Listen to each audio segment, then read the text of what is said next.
One guy who doesn't need to wait for the playoffs to get excited about Texas high school football is the Texas High School Football Hall of Famer. We go live to, I presume, Austin, Texas, to talk to the Hall of Famer, Craig Way. Craig, do you read me? I do, and here's the interesting thing about this is that, here we are deep in the throes of everything going on with football, and I'm actually over at the beautiful, sparkling Moody Center on the UT campus because, we've got a test day for equipment and things like that for basketball because the basketball season is just around the corner. In fact, the Texas women's team has an orange-white game tonight, and the men have an exhibition game on Monday against the team from just on the south side of the river, St. Edward's University. So we're just around the corner from hoops, but yes, we are still deep in the throes of football, as you mentioned. Dozens of games headed everybody's way. So then let's go back, flash back to week 9, last week in Texas high school football. And I want to throw 3 results at you, and I want to see which of these results surprised you the most and let's just say caught you the most off guard. Would it be in 3A Division 1 with Lorena 52, Franklin 49? Would it be in 5A Division 2 rather, with Lake Dallas beating Frisco Emerson, which I think caught some people by surprise, or back to 3A Division 1, would it be Edna falling at the hands of Goliad 21-6? Which of those caught you the most off guard when we were sitting at the desk on Friday night?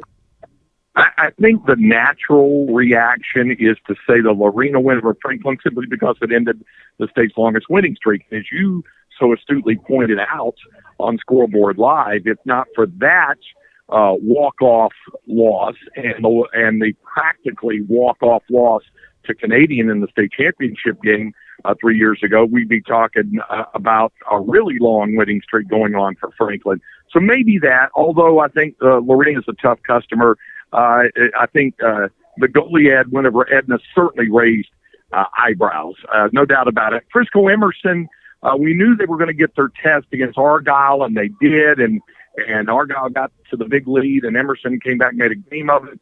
Maybe that was just one of those deals of the old coaching ad, one loss beating you twice, and maybe the guys had trouble getting back up for that, but I'm sure Coach Miller will have them ready to go next time around.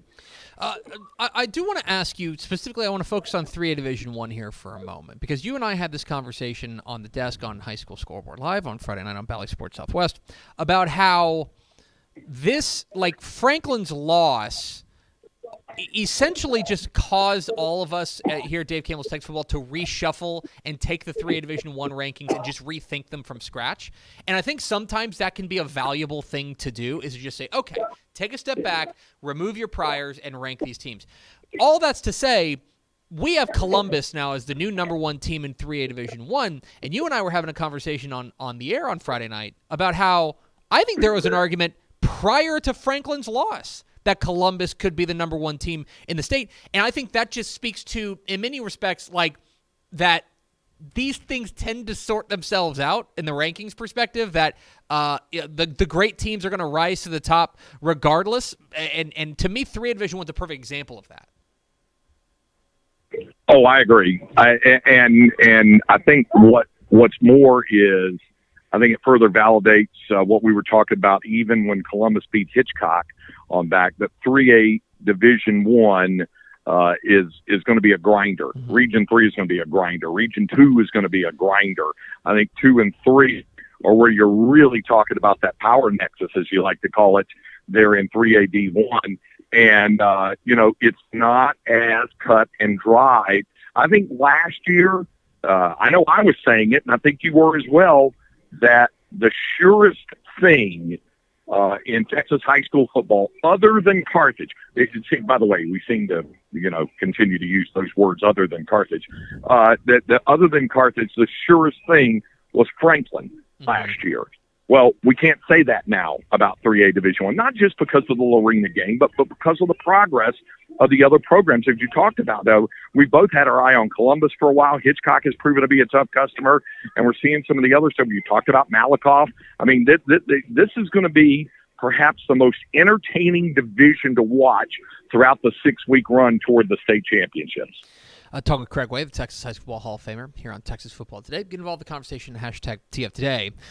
Craig, I do want to bounce back down to what we'll call 6A Division Watch, right? Where there's a couple of teams that I think we've now finally got some clarity as far as who's going where. For example, and maybe this is a bit of an upset, but I think that it is becoming much more likely than not that Katy will go to the Division I bracket by virtue of Katy Taylor's win over Katy Jordan, likely getting into the playoffs themselves.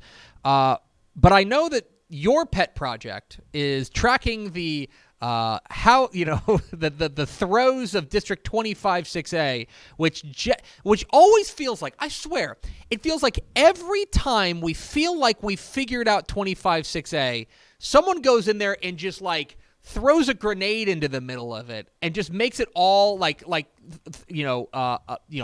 blows it all to smithereens.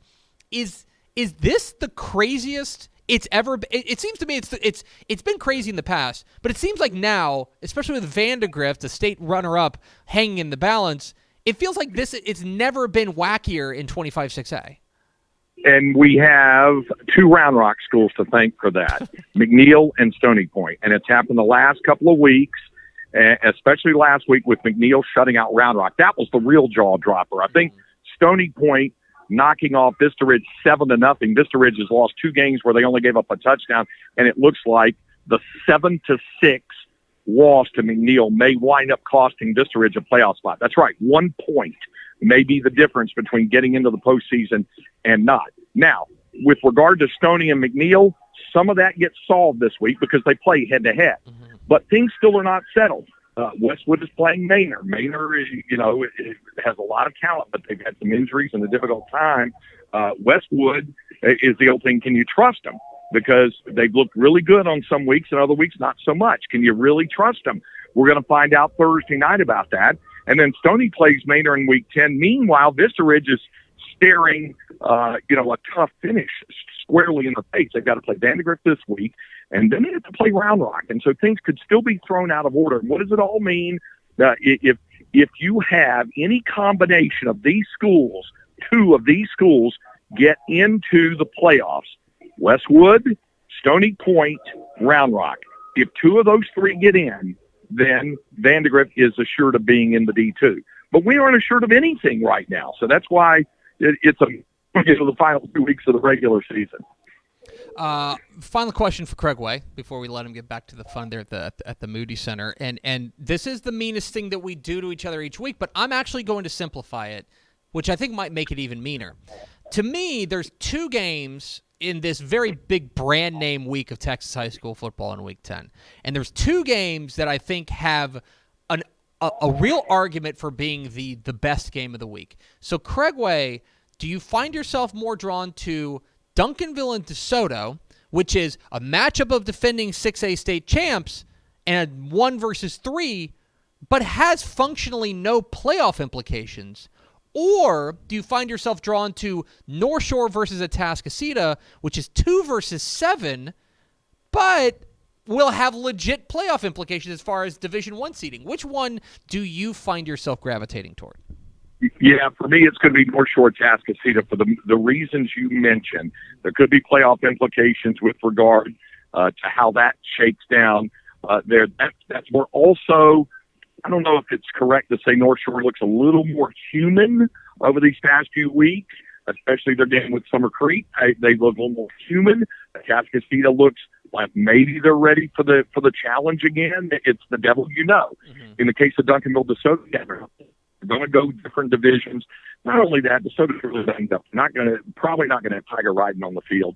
That really limits what they can do offensively, I think, or at least it limits their explosivity. Let's put it that way. And Duncanville just looks like just absolute cold-blooded killers right now. They really, really look tough. So I think that's going to be a difficult night for DeSoto. I think Duncanville is going to probably continue their role.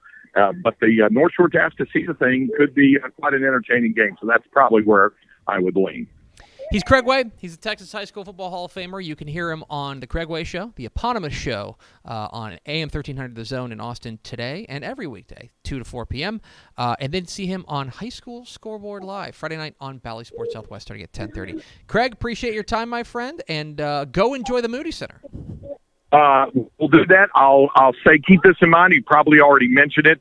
25-6A has carried the banner for being the craziest district in the Austin area for a while. Maybe surpassed this year by, 12-5 AD2, where all 7 playoff teams are alive with 2 weeks to go, and first place to 7th place is separated by 2 games total. And they're due for 2 more weeks of craziness. It's going to be a lot of fun. Craig, appreciate your time, my friend.